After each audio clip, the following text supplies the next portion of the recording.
Now, I don't know what kind of nonsense Wyatt's been in here telling you all about this place, but he doesn't own it. I do. When Wyatt first came to town, he did make me a reasonable offer on my gambling concessions, but he's not the type of partner I'm looking for. When them Earps first got to town, boy, they were sure ornery. They kept pushing people around and causing all kinds of trouble. It was a horrible thing. They just wouldn't stop. They kept going on and kept... Oh, morning, Milt. Wyatt? No, please do continue. You were saying something about those Earp boys?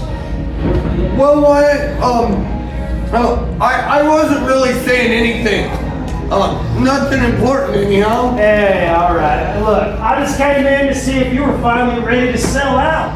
No way. Hell, Milt, I think you and I both know that I can run this place just fine. And I offered you $5,000. With that kind of money, you can head back east and live like a king.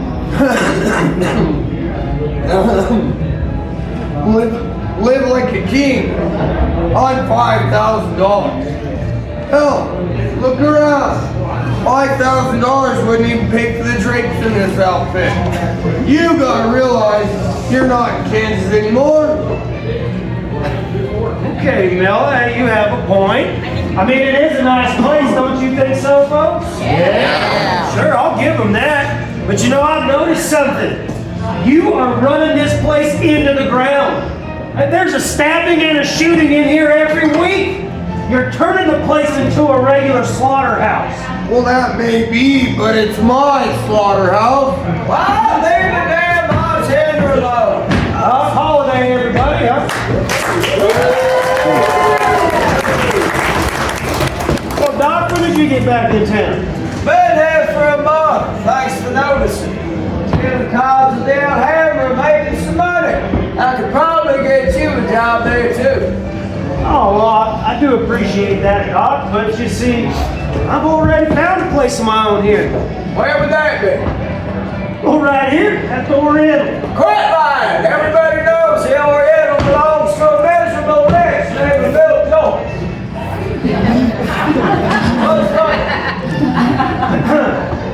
Milton Joyce, miserable wretch at your service, Doc.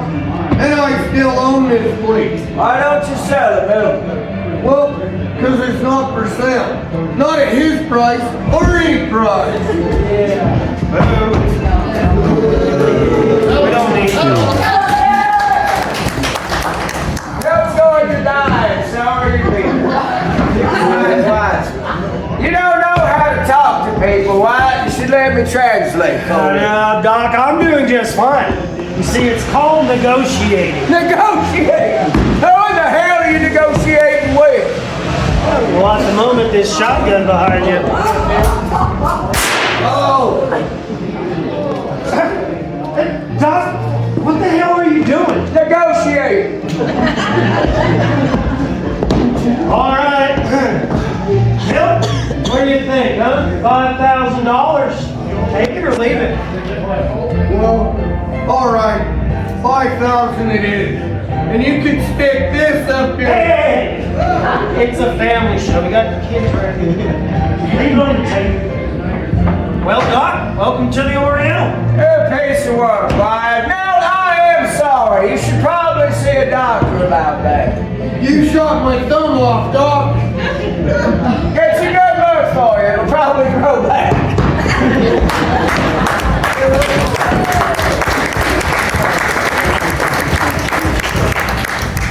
Now, as you folks may imagine, we did not have any more problems with Milt out after Doc Holliday set him straight.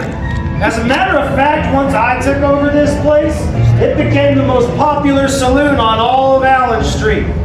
Now, a friend of mine, Billy Harris from Dodge City, well, he sent me over $15,000 to help improve it all. A short time later, a couple of his friends, some gunfighters by the name of Bat Masterson and Luke Short, well, they came into town to help Doc and I spend that money. But outside of Tombstone, trouble was brewing. It was not long before we had ourselves a situation with the arrival of hundreds of exiled killers and thieves from West Texas and the New Mexico territory. In the history books, they call these men the Cowboys. And they showed up with a small army. All we had on our side was, well, Doc Holliday.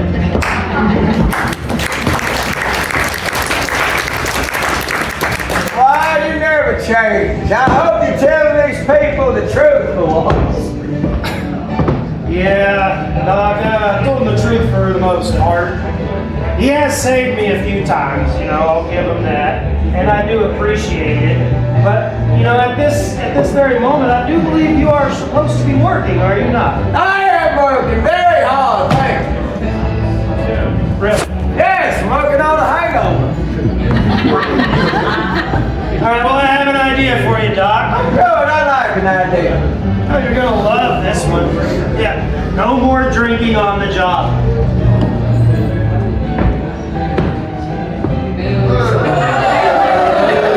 I can tell you were in shock. I was too. That is a horrible idea. You're a horrible person. I don't know why I call you my friend. Well, folks, now I can answer that for him. You see, Doc Holliday, he still calls me his friend because I still let him drink for free.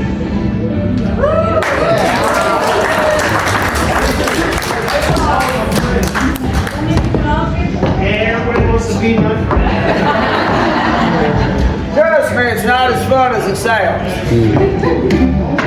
Folks, we got a saying in Georgia. You can't drink all day if you don't start early. Cheers! My people. That's pavement. That is absolutely pavement.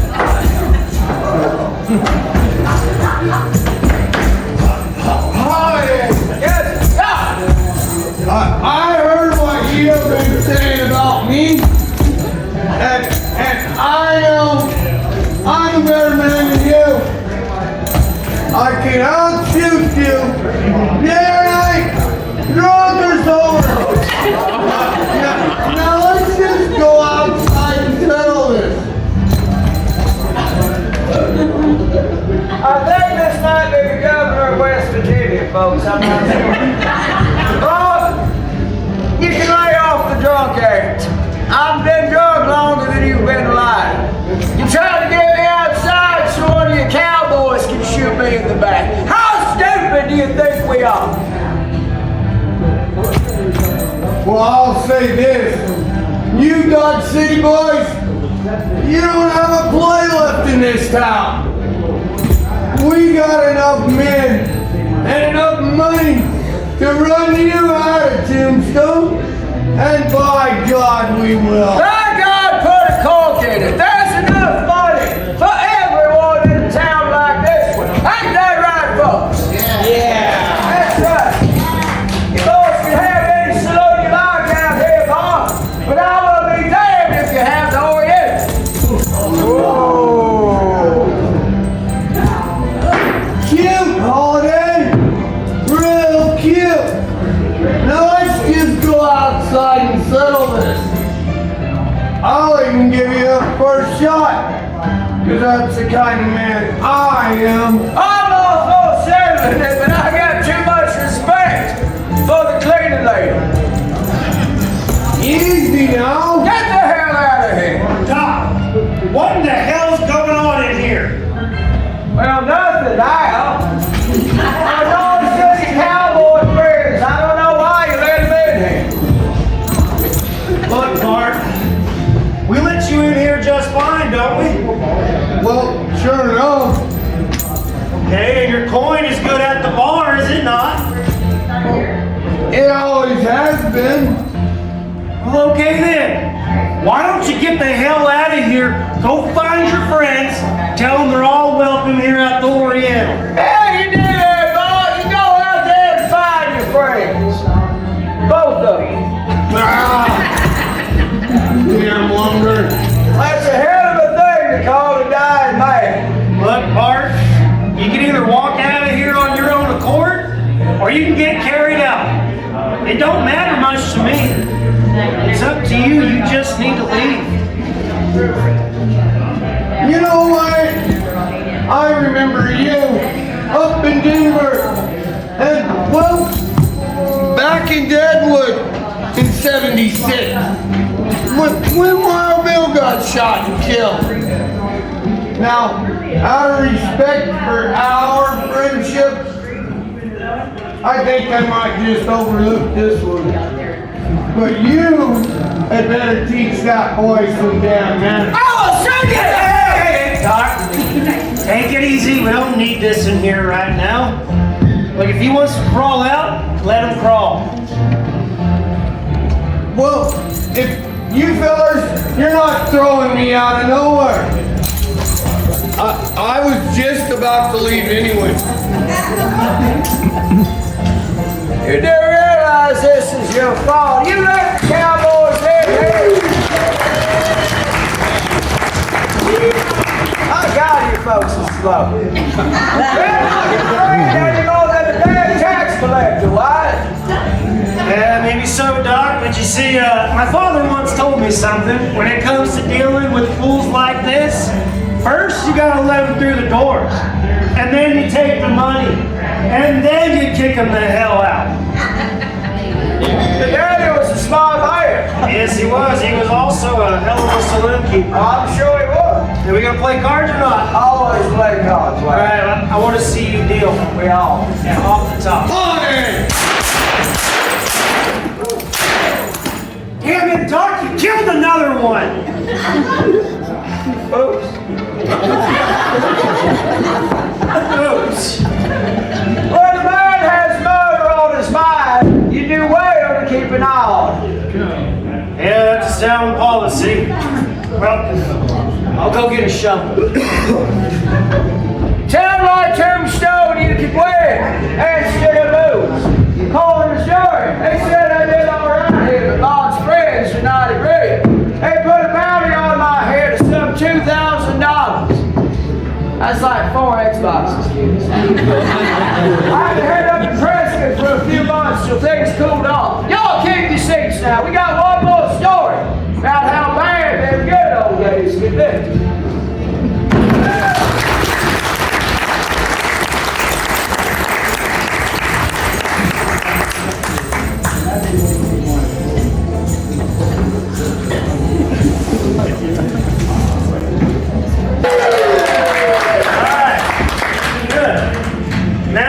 The time between the gunfight you just saw and the gunfight you're about to see, well, that's 1 year. Now, a lot can happen in a year, especially in a town like Tombstone. The biggest change being my brother Virgil becoming the marshal of Tombstone. Now you see, that made his problems my problems. It also led directly to a gunfight between us and those Clanton boys about 3 blocks up that way out on Fremont Street. Now everybody says that we won that gunfight. But if I'm being honest, we sure did not feel like winners. Not more than 2 months later, Virgil was gunned down right outside those front doors. 3 months after that, Morgan was shot and killed at a pool hall just down the street. Now you rest assured I hunted those men down that shot my brothers, and I sent them to hell. And I enjoyed every bit of it. Well, then I left town for a while. I headed out to California. So I was not here when this next gunfight took place. But I did hear all about it from the winner of this particular conflict, a rowdy, legendary gunfighter known by many names, but around these parts, we called him Buckskin Frank Leslie. Frankie, call that making noise! Come on! Come on! I told you he was rowdy. Well, Frank here, he's the stuff of Old West legends. He started his career as a frontier scout for the U.S. Army. One more time. It's not clever. Come on!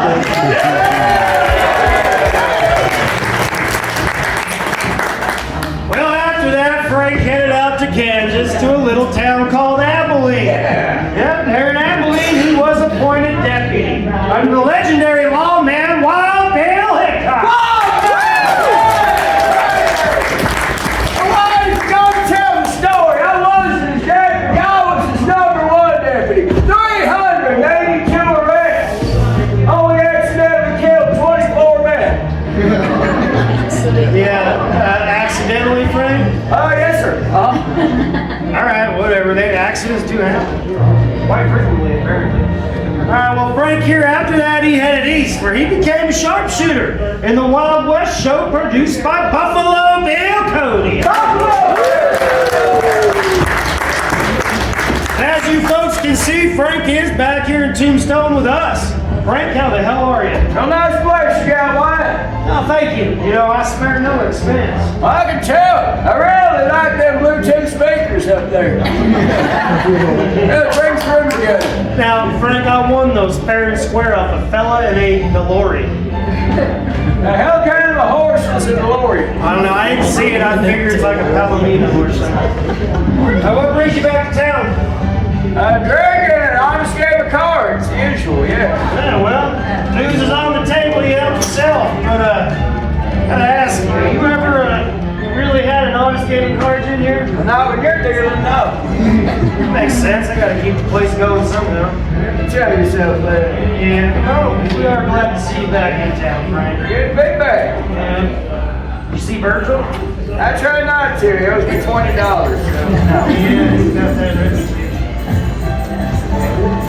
Two cards. Well, I'm look here. If it ain't old Buckskin, Frank Leslie. What you say there, Buckskin? Won't you buy me a drink? The hell, while you're at it, why not buy all these good folks a beer? Yeah, well, I got a pretty simple rule I go by. If you ain't a pretty lady, I ain't buying you nothing. Good day now. I got trash, Wyatt. How's yours? Well, I'm Billy Claiborne, and I'm a cowboy. Probably the last one up. Thank God. You hear that? You hear that right there? That right there is disrespectful behavior. The type of disrespect just might get a man shot and killed around here. Hey, you hold on, Jax. I'm trying to have a good time here, all right? I got no time for this, Billy Red Cyrus. What was it? His name's Billy Claiborne. That's Billy the Kid to you. Billy the Kid, huh? I thought you was dead. Not this Billy. Well, Billy, I'm in a good mood. You head through them curtains. There's a real nice bar over there. Down on the end, there's some drunk idiots. Go find your people. Well, go on. You heard him. Go blend in over there. Nah. Sounds got any weirder, Wyatt. I know. You want to play cards or you want to... I'll be seeing you. I'll be seeing you both real soon. It's hard to say out of a coffin, buddy. All right, well, who was that idiot? Well, Frank, that idiot, as badly as he wanted you and everyone else to call him Billy the Kid, was indeed not Billy the Kid. That was Billy Claiborne. Billy Claiborne, he was the second fastest man to run away from that gunfight over there at the OK Corral. Yeah, him and Ike Wyatt. Yeah, they ran like hell. Yeah, Frank, I'd say they ran like rats.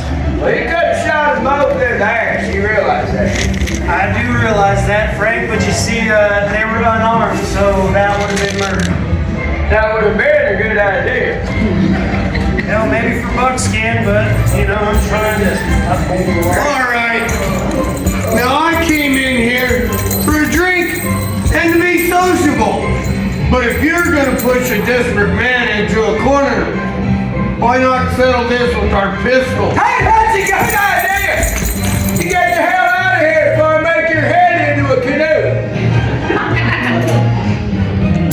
That's not gonna float very well. Folks, I'm about had it with you. I better do something now. Said I'm on the West Coast. You gotta keep up. You talking about the head or the canoe? Well, more than likely the head. You won't be dead. It won't matter. Now look here, Frank. I just came in here for a drink. I will buy you a drink in hell, Tex, all right? Well, that's gonna be really hot, Frank. I'm gonna take care of him, and I'm coming back for the rest of you. Come on! Now, folks, like I said before, I was not here when Frank and Billy met. But if I would have been here, things probably would have went a little bit differently. You see, Billy, he wouldn't have got more than 3 words out of his mouth before I cracked him in the skull with his own pistol. Wyatt, I'm sorry. I could have done more. I couldn't do any less. That man was threatening me. I don't even know him. Frank, you don't need to explain yourself to me. Hell, I think everybody here in this room would agree that it's better to be judged by 12 than carried by 6. That's pretty good. Who said that? Well, Frank, I believe that was in the Bible. No, I was John Wayne and Red River. I remember. I'm getting confused sometimes. Hello, Frank.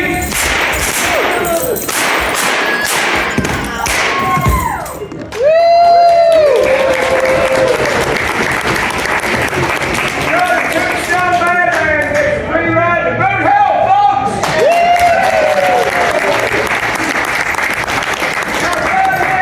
Billy Claymore died on this same wood floor. Our silver mines began to play out. The long exodus out of Tombstone began. By 1930, there was less than 400 people left in Tombstone. By 1930, the mighty Oriental Saloon had been turned into a Rexall drugstore. True story. But we survived all of it, folks. Fires and floods, killers and things. We are still here today. Because you folks are here today. Y'all are the reason.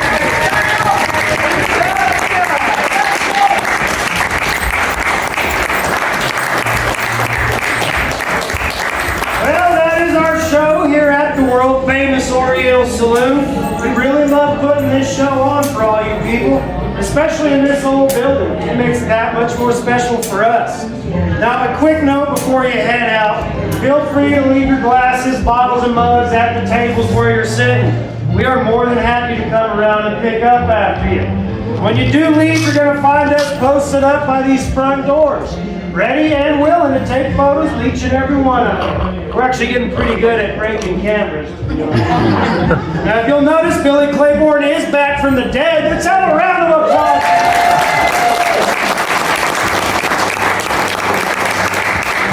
As you can see, Billy is manning the spittoon. Now, this spittoon